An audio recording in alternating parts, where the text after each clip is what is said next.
On this week's show, your weekly downloadable content, delivered the way it's meant to be, with more Christian Spicer. All this and more on episode 122 of the Inside Infinity podcast. Do you like Disney as much as we like Disney? Well, of course you do. Well, if you do, you should head on over to MediaMeltdownPodcast.com and look for the Mousecast. Bi-weekly podcast about all things Disney. Disney news, rumors, movies, theme parks, even a little bit of Infinity sprinkled in there. Check them out, MediaMeltdownPodcast.com. Look for the Mousecast.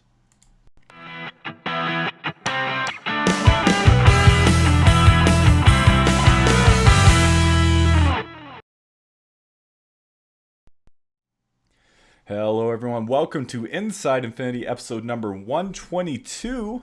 My name is Will Kelly, one of your three hosts this evening. This episode was recorded February 3rd, 2016. Super excited about tonight's show. We have a very, very special guest, Mr. Christian Spicer, known across the internet for podcast galore. We know him here on the show from the DLC podcast. Christian, welcome. Hello, happy to be here, and it's a fun, safe place to talk about our addictions. I feel like it's an AA meeting for plastic figures. I don't know what you're talking about. Right. It's totally true. Before, during our pre-show, Lloyd and I were talking. It's like we're a bunch of idiots just talking to a camera, and then Lloyd's like, "Yes, but we do it holding figures," and I'm like, "Yeah, that makes it all okay, right?" Well, welcome, buddy. We're really excited to have you here with us tonight and hear your thoughts on the game. That other beautiful voice you heard there was none other than Lloyd Hansen. Lloyd, welcome back, buddy. Thanks, Will. I'm a little bit more bassy than normal. I'm just getting over a cold, so if I end up coughing on you, I apologize for your ears right now. But yeah, no, doing great, man. Back at podcasting. It's good to be talking and not coughing. Yes. You say that now. We'll see how the show goes on. 5 minutes. Awesome. Well, I'd like to welcome everyone to this very special show in the chat. If you want to listen to us and chat with us live, interact with the show, please do head over to twitch.tv/Disney Infinity TV. Do the show live each and every Wednesday evening, 8 p.m. Mountain Time. So head on over there. I'd like to say hello to our friends in there. Just going to throw out a few shout outs. Blinky Guy, welcome. Filtered Reality, good seeing you. Gamer Family, JB, Kingdom Keeper, Parker, Primetime. Saw Heather and a few of our other friends there. So welcome everyone. We're super excited about tonight's show. I'm glad you're joining us. Before we get things started, Christian, tell everyone a little bit about you and what makes you qualified to talk Disney Infinity. So I'm a comedian and a writer. I wrote on the last season of Devious Maids. People might have watched that. It was a spinoff of Desperate Housewives. I do video game podcast, currently DLC with Jeff Kanata on 5x5 Network. Before that, it was like, maybe once a month or so on Weekend Confirmed. Rest in peace. With Garnet Lee and crew. And I've grown up a gamer. I love games, play games. What makes me an authority to talk about Disney Infinity figures is my wife's a doctor, so I have money to spend on dumb stuff like this. I mean, isn't that all you need is disposable income and to be attached to franchises that started in the 70s? That is amazing. Yeah, so I guess all my life I've thought that comedian and writing was your pathway to million. Saying that's not the case. That's you say marry a doctor. I married a nurse. Well, is that close enough? It's better. It's less school, and depending on what she does, more money. Comedian, it's hard. You can make millions. It's difficult to do. Writing for television is very lucrative. It's just it's very hot and cold. So sometimes you're on a show and you're like, this is the best, and then residual envelopes show up, months later, and you're like, what? More money for this thing I did before? This is great. And then, the next season the show gets downsized and they let staff go, and you have time to do a podcast about Disney toys. I like it. Well, that's awesome. Yeah, we'll go through some of your stuff later in the show before we let you go. But you're all over the place, and everyone should definitely check out what you do. Super funny guy. Not only just in your normal comedic life, but I love how you give Jeff a hard time too. You don't let him off easy, and that's Lloyd for my show. So Lloyd is my Christian Spicer, so I think that's why he wanted you on the show. Maybe you two could gang up on me. Awesome. Well, with that, let's go ahead and talk about the few brief news items we have for the week, and then yeah, we have some questions for you, Christian, about the game itself. So, the first news item, actually both news items this week, are coming at you from InfinityInquirer.com, and we've been talking for weeks now. It seems like the Wave 3 releases, which is including primarily of the new Marvel figures, a couple Disney figures, and the Marvel Battlegrounds playset. One thing we haven't really heard too much about, though, is the release of the long-awaited, for those that did not buy the super exclusive edition of the game for PS4 and PS3, the Boba Fett release. We haven't really caught wind of that. According to Infinity Inquirer, there was a GameStop listing for all of the release dates of the figures, and one of those included March 15th for Boba Fett. So, Christian, I don't know if you've you probably really haven't had to think too much about because you have the figure, but this is a figure that we were promised at the beginning of this year, so January, and then it kind of got pushed to February, but they've never come right out and said when the figure is going to be actually released. And so the fact that we finally, even though it's a retailer leak date, we finally got some news is pretty exciting. Well, he's been stuck in this like sand pit thing for a while, and he's just trying to climb. It's weird, right? Because they clearly, as I hold the thing, because I got the PlayStation 4 bundle with him, they clearly have the mold, they have the sculpt, they've made the guy. It's a high quality figure. It's not like I look at this and it's like, oh yeah, they rushed this to make the show so they could get this thing out. It's like, this thing is great. You put it next to any of your others and you're like, yep, these are great guys. They look the same. And I don't know if it's just marketing stuff or what the timeline is. I feel like Disney is a smart enough company that this isn't a Nintendo Amiibo thing where they're like, well, people like Toon Link. Who would have guessed it?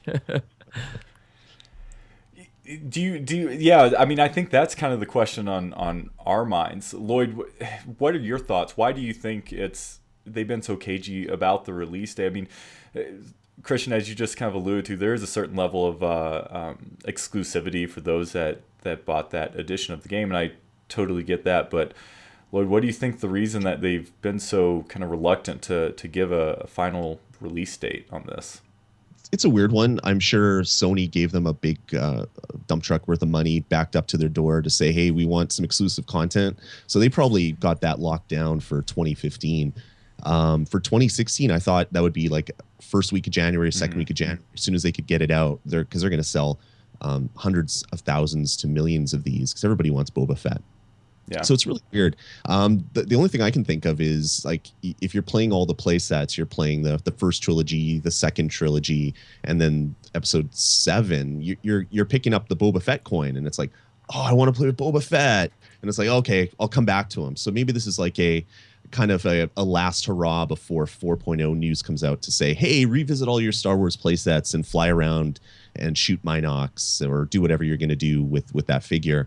It could just be hey, we exist. Yeah. 4.0 news is coming out soon, kind of last hurrah thing. It is weird leading into the next story that it's coming out right around the same time as the Marvel stuff, because you pretty much always expect this stuff to be kind of separated. Usually it's kind of like Disney figures, Marvel figures, Star Wars figures kind of had their own release day. There was some bleed over, but it's kind of weird, but I want it. I wanted it last week and a month ago and 6 months ago, so I'll pick it up in March when it finally comes out. Yeah.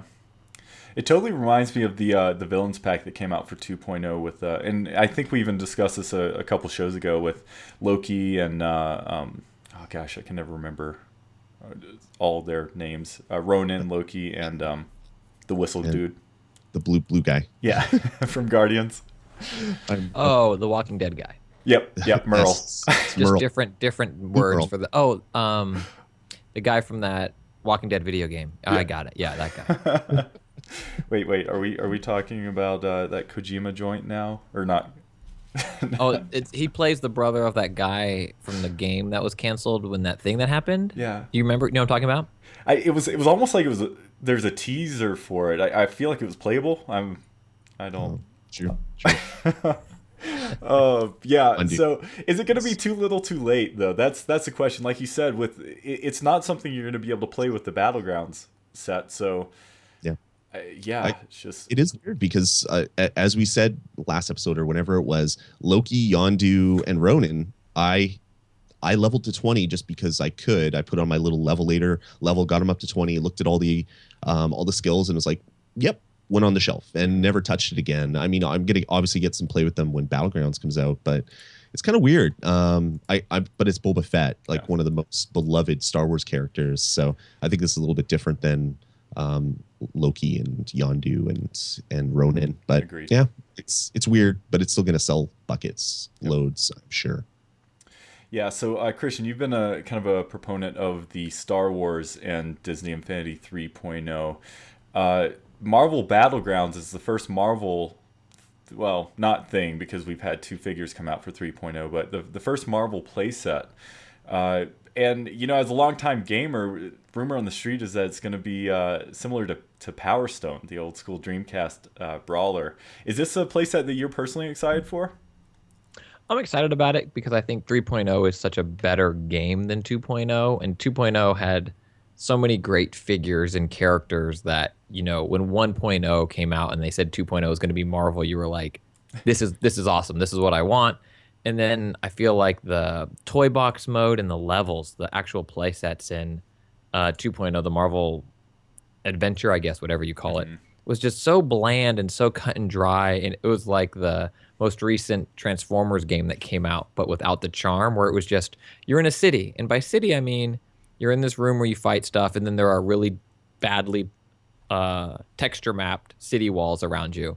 And it's just like the promise of what these games could be. I mean, we had the Lego game already, and we've seen the awesome adventures that these characters can have, and the sculpts look so incredible. Like the art style fits Marvel so well that if now there's an excuse for me to get those guys off my shelf again, great. And I understand why they wouldn't do a story because, you know, Civil War's coming.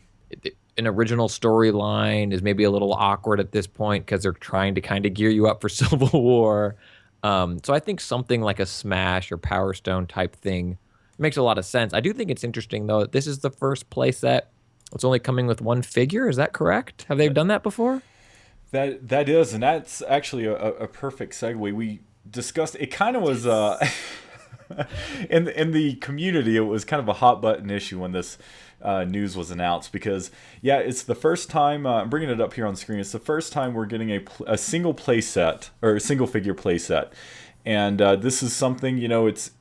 As a community, people have kind of talked about and wondered, you know, if we did this, does it give us more choice? Does it lower the price? And yes, it does do that. So this is the first time we're getting a single play set, or again, a single figure play set.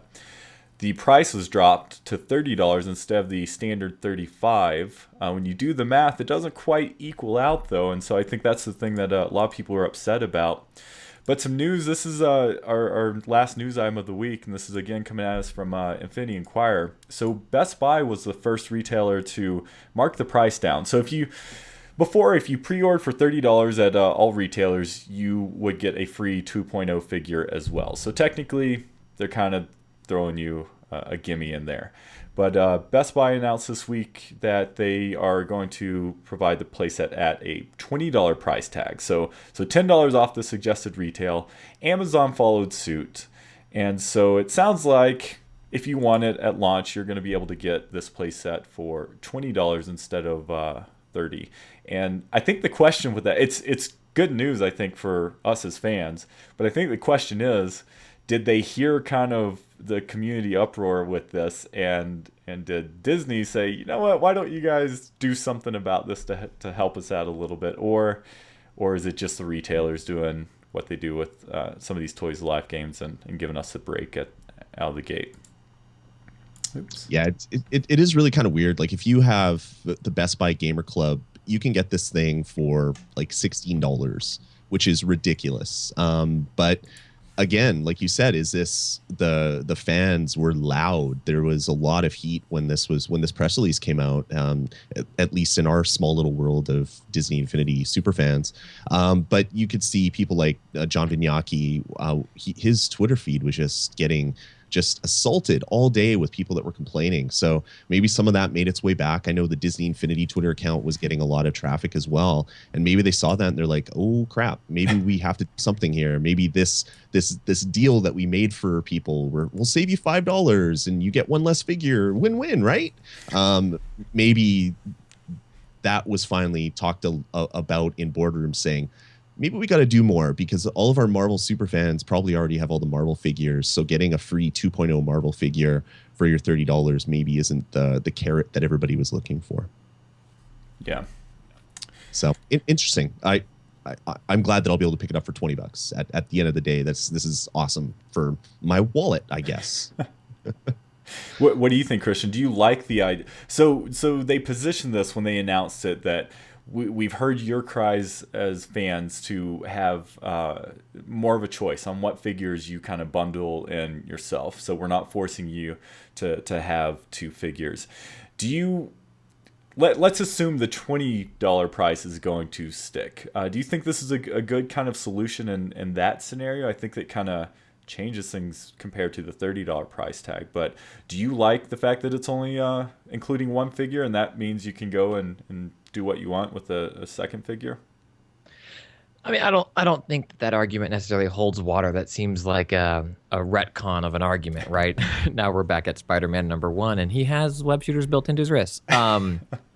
It's an artful approach to say that, oh, you already have all the Marvel figures anyway, so we're just going to give you one figure. Well, then how about give me no figures and just give me the play set, and, you know, if that's the real reason why. Or do what you did with Cap and give me an alt, because let's be honest, you don't need any of these figures. I'm not buying them because, for most of the figures I buy, I'm not buying Chewbacca because I just need to replay a somewhat mediocre story mode game as Chewbacca. I'm buying it because the figure looks cool. Right. I want to run around and hear him do his Wookiee roar. And the same thing is true of Marvel, I would guess, at least for me. Or if they came out, man, I want a dope Black Widow so bad. The Black Widow that's out, I just think is such a poor pose for how awesome of a character she is. Mm-hmm. And so if they did a, Cap Black Widow double package or something like that with a new pose or something like that, I'd be on board. I wouldn't be surprised if the $20 price point is publisher like wink and approve, because it's the issue that Lego Dimension is kind of in, where they're stuck at this weird price point because their minifigs retail for X without being attached to this game. And then you had the game level into it, and so they're kind of stuck at this price point. Whereas if Disney came in and said, hey, yeah, it's going to be $20 MSRP out the gate, then people start looking at those other play sets, and they're like, but what about this one? It's $35. And so now you have this thing where it looks like it's a retailer cutting the price kind of thing. But I'm guessing Disney's on board, and I don't think it was just Best Buy looking to slash the price up front to get people in the store. I don't think this is a doorbuster type deal. Yeah. Yeah, for Amazon to come in and match that price so quickly, that they wouldn't want to lose that much money. So maybe they're getting a bit of a bargain when they order in bulk from Disney, and Disney's like, yeah, we'll sell it to you for $12 or $17 or whatever the cheaper price they get is. It makes sense, but yeah, I wonder if this is going to be $20 just for the opening weekend, and then it's going to jump back up to $30, or if this is just like a sale for the month of January and February, and then we'll get back up to $30. I'm curious to see where this price point moves as we get closer to launch, because maybe this will be kind of a new thing for all playsets moving forward. One figure and a lower price point, so you're buying a $60 game and 3, 4, 5 $20 playsets instead of 5 $35 playsets, meaning that people that don't have a lot of money can get a lot more content.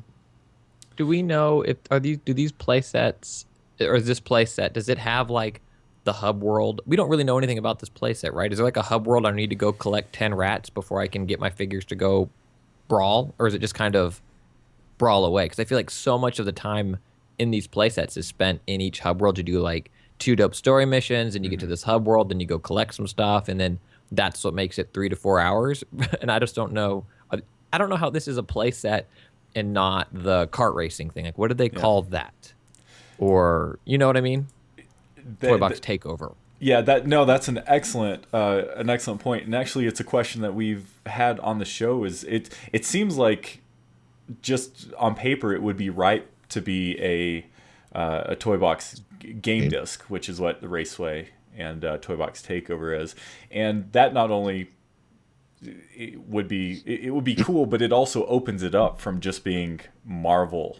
And although that's super awesome, we have a lot more figures than just Marvel characters, and that's kind of their rule. If it's Marvel, it's only going to be Marvel. If it's Star Wars, it's only going to be Star Wars. And then that toy box is that gray area, and so that's, I think, part of the reason we have those toy box game disc. But yeah, Lloyd, they haven't really given us any indication on kind of a narrative with the game, or how it's like the in between of the battles are gonna work. They said there's going to be a story that you're going to experience if you play through single player. But is it like Street Fighter 2 level story where it's like three gifs and music and then the credits, or is it more like the newer Mortal Kombat where there's an actual story that takes you from start to finish? I guess it'll wait to be seen, but I'm hopeful for the latter. Like I hope that we can get some decent story baked into this. Otherwise, yeah, it should have just been a toy box game, and maybe that's what it's going to be for 4.0. There's going to be Battlegrounds as a game disc for 4.0, where you can take any figure and drop it in, and it won't have that story expectation because it is a lower content, or I guess a lower price point for the content that you're buying. But we'll see what happens with 4.0. Yeah, it's going to be, so they've said that it's going to include 12 levels across 8 arenas. And when you start saying stuff like that, I picture a character select screen and then a little versus graphic, and then you're thrown into the world with, like you're saying, just some still images conveying the story in between. So yeah, it's gonna, and that's something I hadn't even thought of, Christian. It's kind of become a trend for the game to have these hub experiences that do add a lot of filler, and yeah. So who knows how we're gonna get that hour content, or that hour number here with Battlegrounds. Mm-hmm. Yeah, maybe it's just pure replayability. And I mean, they've certainly done, Marvel have done these types of weird stories before where the collector, has everybody and you need to fight, or Secret Wars, or Secret Wars again, or I got an idea, let's do Secret Wars again. And it's, coming up with excuses to get people to battle it out, Civil War, some version of a Civil War type story. Mm-hmm. I think it's easy to wrap a story into a fighting game for Marvel figures. I think it's harder to make it feel like a single player experience like Mortal Kombat did, instead of just being like, now you fight. Yeah. It's gonna be different though. Like the fact that they're changing the whole idea behind a playset where you put the toy on the pad, you play with that toy, and that's it. Like this one, you basically tap your figure, it loads your choice, and then if you have 3 buddies sitting on the couch with you, they take their figure and they tap it, and they play the fighting game. So I wonder if there is even going to be a hub world. It would be weird without it, because every other one has had a hub world. Even the toy box games had kind of a hub world that you're kind of exploring a little bit. It's a smaller version of it. So yeah, I guess we'll see. I'm curious to see what they're going to do with this. I just want to get my Power Stone on. Like I haven't played Power Stone in forever, and that was such a fun fighting game way back in the day on the Dreamcast. It doesn't hold up. It doesn't hold up. Yeah. When was the last time you played it? It's on the Vita, or was it the Vita or the PS3 re-release of when they kind of put it out again? Like it's fine, Right. but it was very much a product of its time where you're like, this is crazy. And people are going to now hate me, but Smash has found a way to evolve and tweak a little bit as it went. And because Power Stone came out and then Power Stone 2 came out and it was so stagnant for so long, to me, both of those games are in the same area as Jet Set Radio, where like I loved this game and then I go back and play it and I'm like, yeah, controls have gotten better. Yeah.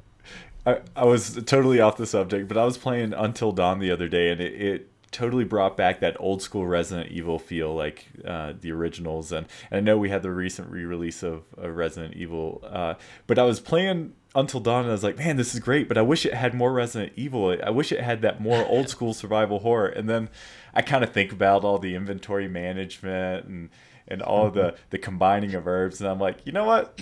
I like my Until Dawn. I don't want that. And it's that rose-colored glasses as gamers. It's infectious. Yeah, nostalgia is really tough with someone that plays a lot of retro stuff. It's like, oh, it's my favorite game ever. I haven't played it in forever. I buy it at the flea market. I bring it back, pop it in my Retron. It's like, oh yeah, that's what this looked like. Yeah. All right, take it out, put it on the shelf. There you go. What did you call that? Nostalgia? Yeah, nostalgia. Yes. I just always called it Nintendo. I never knew there was another word for it. Exactly. It's true. Oh, okay. So I do have to ask you this, Christian. So we're getting this one figure in this playset. What are your thoughts? Well, actually, let me ask you this first. Do you have Captain America from 2.0 already? I do not. Okay. I do not. So I have had him in my hand several times, but I never bought him. Okay. So this will be your first Cap then. I'm curious just to kind of hear your general thoughts of figure variants, and then the alternative to that of kind of costume change disc with the power disc, because what a lot of people were upset about, not only it being a single figure release at a relatively high price point, but the fact that it was also a character we've already had. Even though he looks different, he plays different supposedly, a lot of people are just upset that they were kind of double dipping with this character, especially with the breadth of the Marvel license, so they could choose hundreds upon hundreds of different characters. I'm just curious to hear your thoughts on variants. Are you supportive of them? Do you have certain rules that you like them to follow with that, or?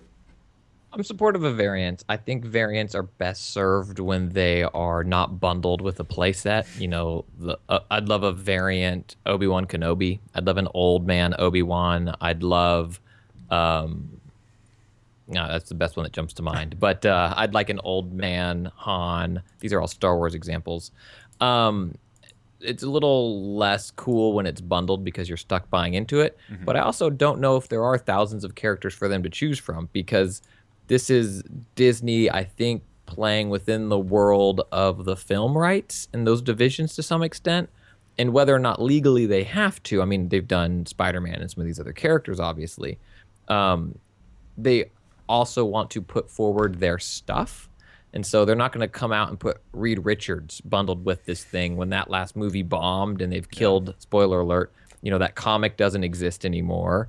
And so Cap is kind of him or Iron Man are kind of your tent poles for the MCU universe. Mm-hmm. Wolverine, you're not going to do Wolverine because that's feeding into Fox and stuff as well. And so who's this figure that when kids or moms or dads are at the store see and recognize? It's the guy who has the movie coming out, who's been the poster child for so much of what you do. It makes sense. Like, yeah, I'd love it if they had, someone that I don't even know who is, right? You're like, right. What? That's a Marvel guy? Oh, neat. And then I go get my, Marvel Universe encyclopedia from 1988, and I'm like, nice. Quan Star. I remember Quan Star. I don't think that's a real character. But, so I don't know. I don't know who else it would be. And as long as the variant looks cool and the sculpt looks cool, yeah. I'm down. Cool. Do you like the idea of those power discs that change? I'm dying to hear, because listening to your Force Awakens discussion on DLC, you were saying you weren't a fan of Finn in the game, both the way he looks and.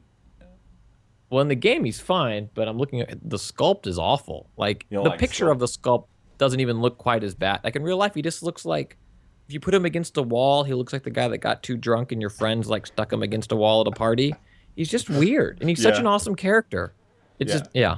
Do you have what Lloyd's? He did this. Yeah. The power change, the costume change disc. Yes, I do. He becomes so overpowered. He's such a different character when he's wearing his Stormtrooper costume. I really like that. His gun is rapid fire now. He does all this other stuff. He even looks more angry, I guess, when he's wearing the Stormtrooper costume. It's a pretty cool effect. But yeah, I'd buy that figure. If they made him in a Stormtrooper uniform, I would definitely go buy it again, because it's just bad. Yeah. Did you like Ray's sculpt? I think Ray's sculpt is good. Unfortunately, I think Ray is a not super interesting character design, just in the sense of like, there's Ray for people who don't know. She's just kind of a Jedi, looking like a cloaked Jedi. Where like, you look at these two characters, good sculpts, but neither one of them, in terms of like character design, are memorable in any way, shape, or form. Because after the Jedi did the hood up, cloak Jedi, then they all do some version of that. Compare that to Boba or Darth, Poe.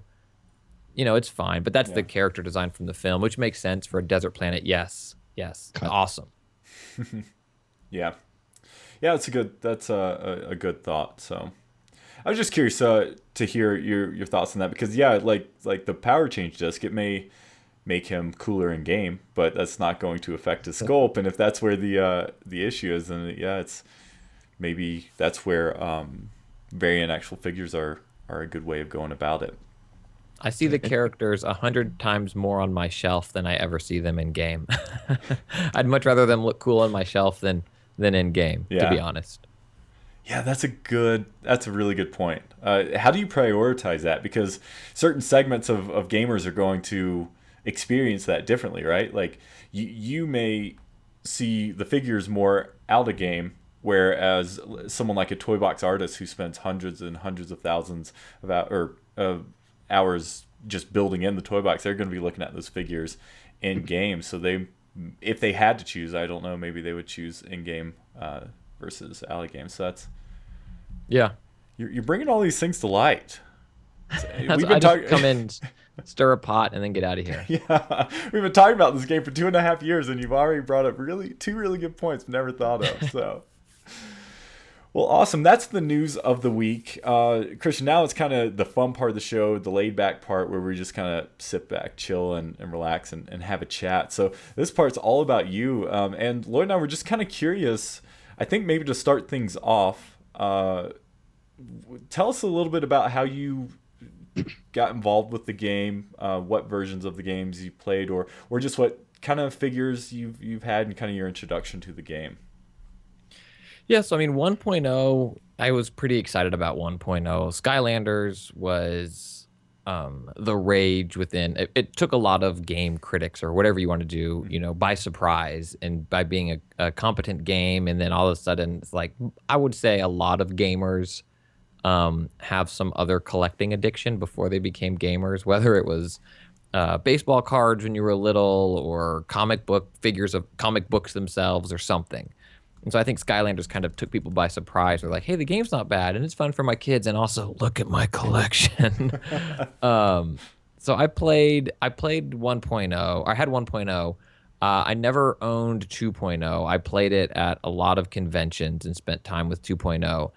And it felt like such a step backwards for me. And the more I learned about it and they showcased it, where the 1.0 playsets I thought were pretty great and pretty diverse. And I think part of that was because you had Cap and Jack, which was, Assassin's Creed Black Flag Light or whatever. And Incredibles, which was better than anything in 2.0. And then in 2.0, they were, for whatever reason, stuck with this bad beat 'em up, and it just didn't click. So I never owned it. And then when 3.0 came out and the Star Wars hype train was just like barreling down upon me, and I saw that you could get that awesome Boba sculpt with the big boy PS4 edition, I dove back in.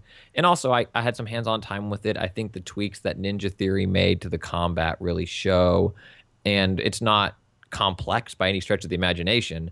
But the fact that I I get to think about doing cool combos for combo's sake makes it enjoyable. You don't need to. It's not as if you're like, you get across a boss and you're like, oh no, what's my ultra power again? You're just like, no, bump, bump, bump. But it adds flourish and it makes the game fun. And then from there, it's just been picking up figures that I think are cool. I'm not the type of person where it's like, okay, I need to play as Darth Maul now. I've never used my Darth Maul figure. He's very close to the portal, like he's next to go on, but he hasn't. And then like the next step, I feel like as an adult gamer with people that love him, people know it's your thing, and so like friends will visit and they'll be like, "Oh, dude, here, here are these Tron figures. I heard you like these guys. And I'm like, well, the Tron movies are awful, but these figures are really great. They're really great. So people buy it for you and your collection then becomes a sickness. And yeah. That's awesome. Well, Definitely. yeah, you definitely, out of the two, I know you said you had one, but 3.0 is definitely where the game hit its stride. And I don't know, it's just exciting all around. Have you spent much time in the toy box? Not really. I've played around with like, when I first got the game and it was I don't know if it was Destructoid or Kotaku, one of these sites that wasn't like a dedicated Disney Infinity fan site was like, first time in the toy box, these are some user levels to find and play. And I was like, these are fine. None of them blew me away. I've never been the creator type person in Little Big Planet, even Mario Maker.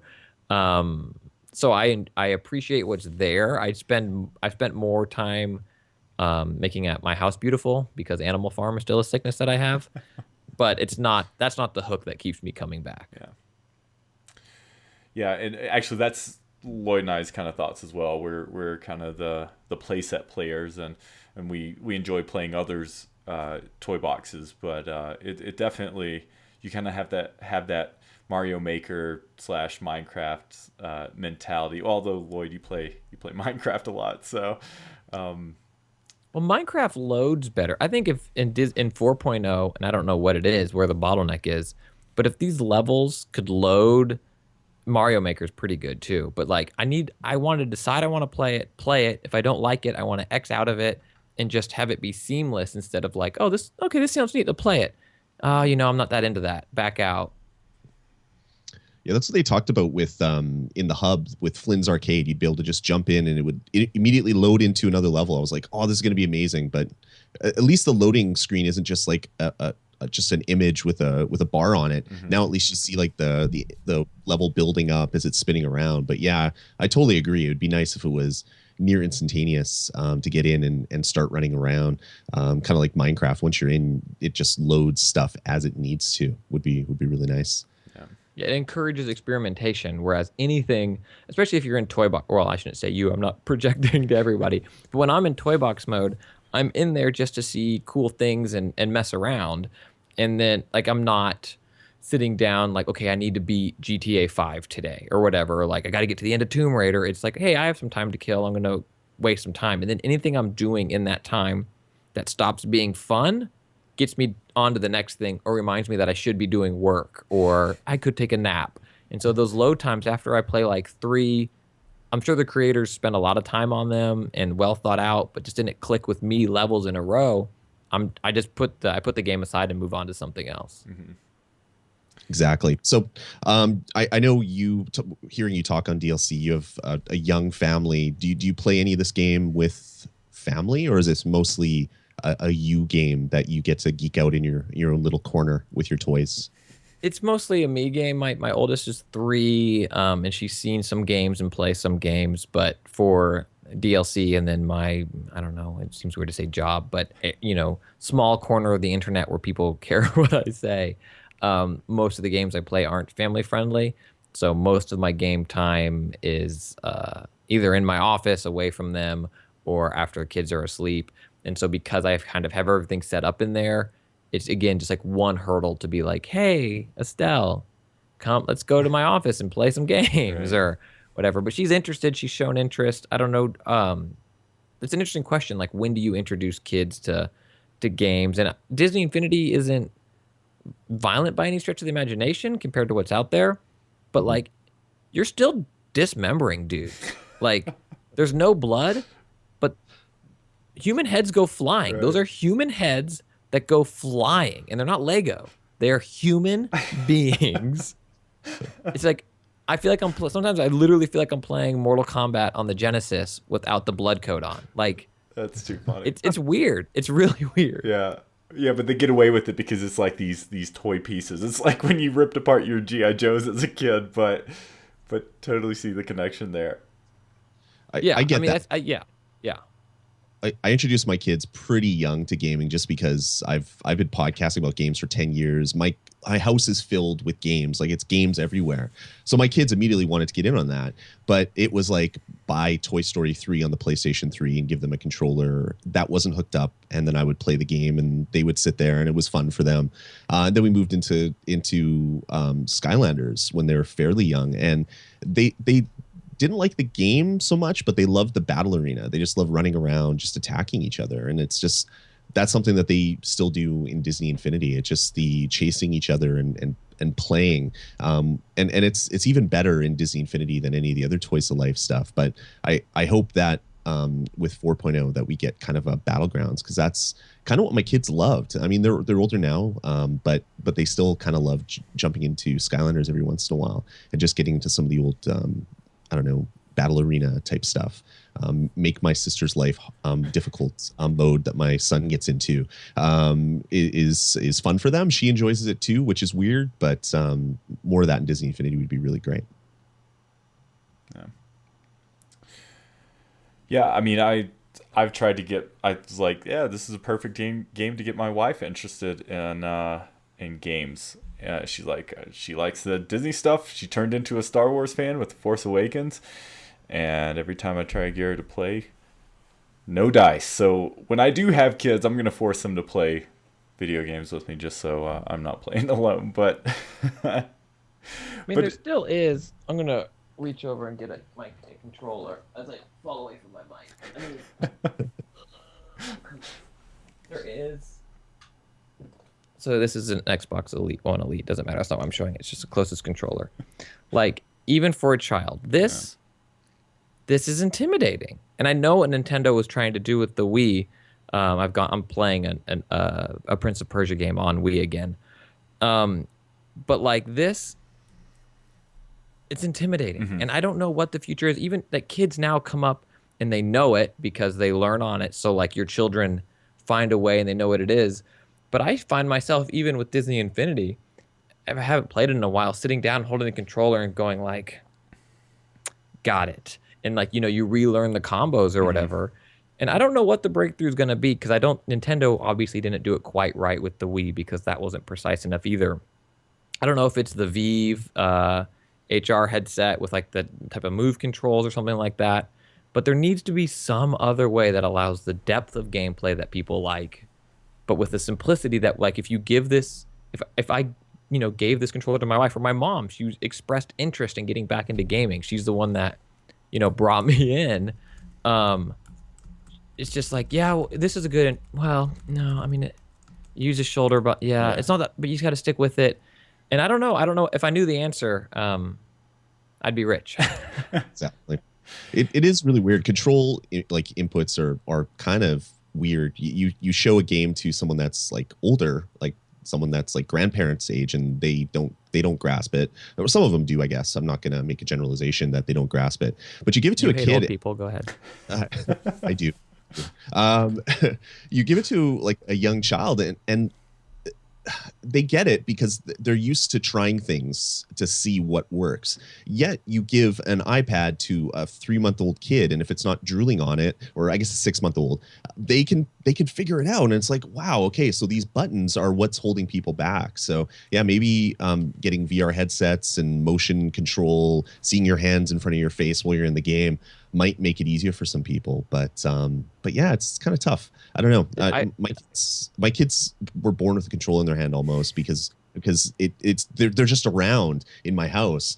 So I think I'm maybe the exception, but yeah, it definitely needs to get a little bit easier before younger kids can get into it. Or I think people that aren't given the opportunity that you're giving your children to be exposed to it at such a young age. I mean, I don't know if either of you ever worked on cars or something similar to that, or even, built a computer. And you can still kind of build a computer now, but as like a mini tower, I can't build a mini tower. I can, but it will have cables sticking out of it as I shove the case closed. Right. Show me a 64 to 67 Mustang. You open the hood, and even if you don't explain to someone what it is, I would say, I don't know, maybe 70% of people can figure it out because you see how things connect and how they work. You open, like, I have a Prius now. Nope. It's like, oh, you got to take the MacBook Pro out of the back because that runs everything. I don't know. Just plug a computer in. I don't know. And I think the same thing is true of game controllers, where what is left trigger? If you were to break it down in a programming sense, well, it's a modifier. Well, what is it modifying? Okay, I mean, in most games, it's modifying your A action, but what's your A action? It's not your movement. Your A action is a punch. Is it tied to one hand? No, it could be a kick if you're running. Well, how are you running? Up on the analog. But if you want to make sure that you're jumping, then hold down. And so there's rules that make sense that we grew up with. Right. But, it would never work. But something about one of the best things I think about Halo and now Call of Duty is that they've centralized first-person shooter controls in a way that now you pick up a first-person shooter, you pretty much know what you're doing. And between Disney Infinity and I think it's Skylanders or Lego, and I haven't spent as much time with either recently, but your main combat interact button is different. And it's just like that little thing is enough to be like, my brain hurts. That's not what I'm here for. Totally. Lego does that to me every time. We do a Lego Dimensions show as well, and I stream them both pretty frequently, and every time I do that, I always forget what I'm doing, and I'm like, I've been doing this all my life. Why is this so difficult? And then I tell myself it's because it's a game generally made for kids, and they're smarter than I am, so... And it's just a millisecond. It's not like you're sitting there at your console like, sorry guys, the stream will start in 10 minutes. But it's like any of those little hurdles, I think, keep it from being as mainstream as it is. Like you never have to wonder what you do when you sit down to watch something on Netflix. Yeah. It's like push play. Here we go. I'm in it. Yeah, totally.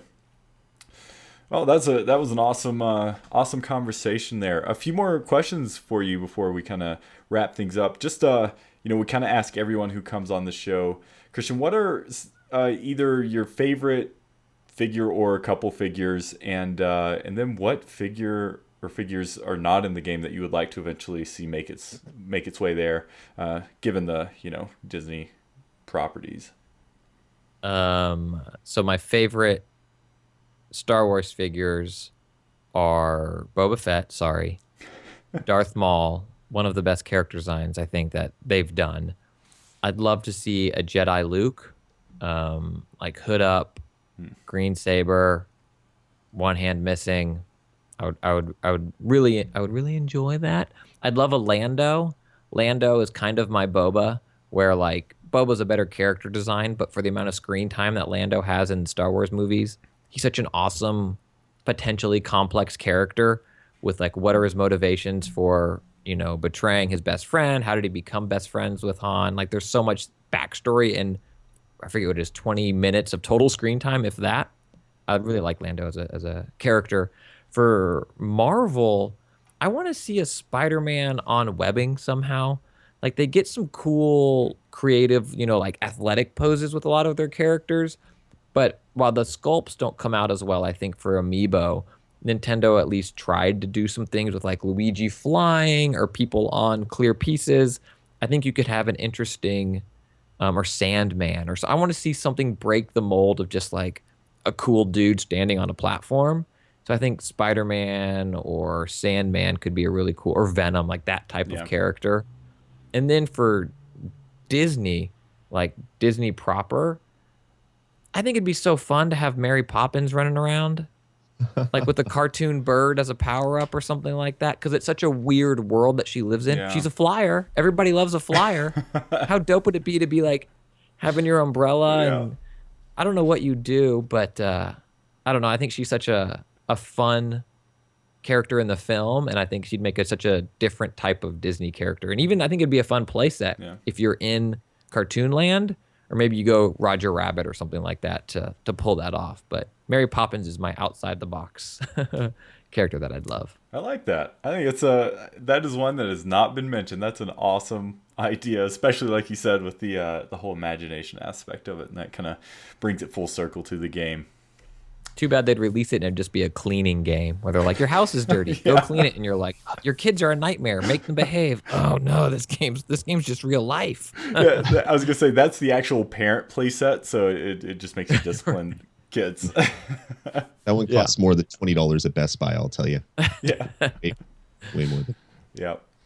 Well, cool. Those are. I like your idea on unique. Not expressions, but having some different, I don't know, because they are pretty expressive with just the poses alone, but having kind of these accessories, for lack of a better term, with webbing or a different type of shape with Sandman or Carnage. You could have like the dripping, like alien Green stuff. Goblin on his glider, up, lifted off a little bit. And I know, obviously you're shipping these things like Darth Maul. I was surprised that they had his dual lightsaber as big as it was, and it still fit in the standard retail box. There are obviously limitations, but there's some really, I don't know, I think there's some really cool stuff that they could do that they still have it. Cap throwing his shield somehow. I don't know. I'm not in manufacturing, so. So the sky's the limit for you. Yes, 100%. Awesome. Well, this has been great, buddy. I think we're gonna kind of wrap things up here. There's just a couple last minute things I forgot to mention. The first is we've actually been doing something here, Christian, as a community. It's something really cool. A friend of the show over Christopher at DisneyHolics.com is kind of brought the community together and has created a kind of an Infinity Awards show, and it's called the Infinifan Awards. The website is infinifanawards.com. So we've had a few weeks here of nominating of the different categories, and then we had a voting segment, and the votes are now tallied and they're in, and we are having kind of that social award show this Sunday. It's February 6th, so it's just in a couple days to find out it's Saturday, so February 6th. On the Infinifans Award page, you have all the presenters there, which is members of the community. So make sure you check those out. It's going to be a series of kind of social announcements via Twitter, Facebook, that sort of thing, and each person's website. And then a combination of videos as well. So Rez is participating, so is Disney Infinity TV, and all of our friends in the community, or a lot of our friends. So everyone make sure you check that out. The last thing I want to mention before we kind of end things today, Lloyd has declined to sing, but we have to give mad props and wish a very happy birthday to partner of the show, Lim Filial. Lim is our, Christian, if you don't know, he is our social media guy. So he knocks it out of the park and does so much for us. He streams for us, and he's part of the family. So happy birthday to you, Lim. Thanks for being in chat and celebrating with us, and we hope you're having a blasty. So well, great, guys. Well, that's going to end things. Christian, why don't you let people know? I'm actually bringing up your website, christianspicer.com. So why don't you just tell people where they can find you on the internet? Tell them you congratulations to you releasing your first album last year, your first comedy album, Moment in Time. You can get it wherever you prefer to get your albums. This right now I'm showing iTunes. So where else can people find you, Christian? Yeah, the website I don't do a great job of updating. I should, but it links to other things. It's christianspicer.com. Twitter is probably where I'm most active, for better or worse, at Spicer, Spicer. I think I'm just on Facebook as Christian Spicer as well. And then every Monday at 11 a.m., Jeff Kanata and I do DLC, a video game podcast, and covering all types of video games and a little bit of tabletop games at the end as well. I also do a really silly podcast called Uninformed Opinions. That's with Stuart Nocht, who people might know as Wombat from Cheap Ass Gamer. And we kind of pick a topic and talk about it for 20 minutes, but we get distracted. But it's short. It's once a week. We both have 2 kids, so sometimes we miss we miss some weeks. And then starting, I think, what's that? Like around February 15th, I'm starting a new podcast called Department of Parenting with a girl, comedian and writer, Chris Quintos. We have the Hello World episode out on iTunes and wherever, so you can see the RSS if you want. But it is kind of one news story about parenting, and then listener questions and community questions. It's going to be a Tuesday, Thursday release starting the middle of February. It's called Department of Parenting. And then I'm currently not writing on a show, so if you know a TV show that needs a writer, I can probably do it. I probably will do it. Does it pay scale? I'll do it.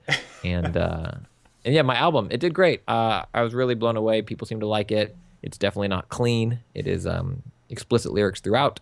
And I'm hoping to record the follow-up either November or December of this year, which is fun. I'm really proud of the material shaping up, but it's a darker, more serious tone, tentatively titled Dead. but making light of the inevitability. That sounds awesome. I'm going to be really interested to hear that one. That's something that's interesting to me. So, well, awesome, buddy. Lloyd, do you have anything? Look like you brought No, it's same stuff. You can follow me on Twitter. I'm Dasme on Twitter, Dasme. Yeah, you can check everything that we do here on the network at res.tv, rezd.tv. Awesome. And you can find me on Twitter at iLiam. Christian, this was a pleasure, my friend. Thank you so much for coming on this week's show. Everyone, please go check out Christian's site. Go check out his Twitter. Listen to DLC. Listen to all your other stuff. You're just super entertaining. You're hilarious. And it was wonderful having you on the show. Well, thank you much. Yeah, I really appreciate it. It was awesome. Great. All right, everyone. Thanks for tuning in and listening if you're watching this after the fact. And we hope you enjoyed this week's episode of the Inside Infinity podcast. And until next time, we hope your week is filled with infinite possibilities.